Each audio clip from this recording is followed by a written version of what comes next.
भौजी? भाई कापी किताब लेके केने जाता रहो? अरे भौजी जानत ना हो का जाती कॉलेज हो पढ़े। कॉलेज जाता रहा कि कहीं और जाता रहा? नहीं है भौजी जातनी कॉलेज। अच्छा तू खाली कॉलेज में जाला कि पढ़बो लिखबो करेला हो? अरे हूँ तो कौन शक बका हो?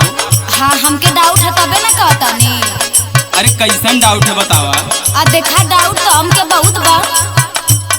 एगो सवाल पूछा तानी, अगर बता देबा तो डाउट क्लियर हो जाई। अरे भौजी तू पूछ अब बता देबा नु? पूछा पहले। अच्छा तो सुनो सुनावा। हथवा में के करा हो सोहेला कंगन तक करा सोहेला समी धानो ए देवरू के करा सोहेला समी।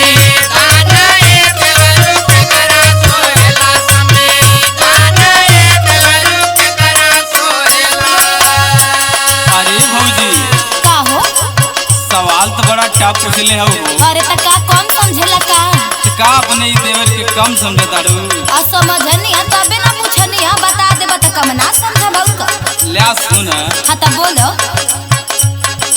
रविदास हथवा में सोहेला कंगन ता भीम जी के हाथे संभी धाना ए भौजी भीम जी के हाथे संभी धाना ए भौजी भीम जी के हाथे संभी धाना ए भौजी भीम जी के हाथे।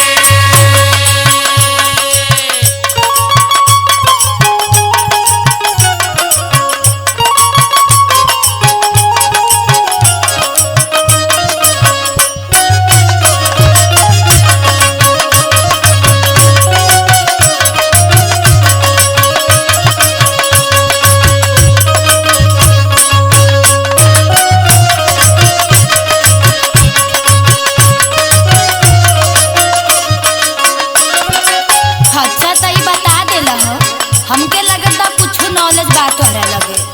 बुझलू? हाँ त ई त बता देला, ई त आसान रहली त हर के उ जानेला।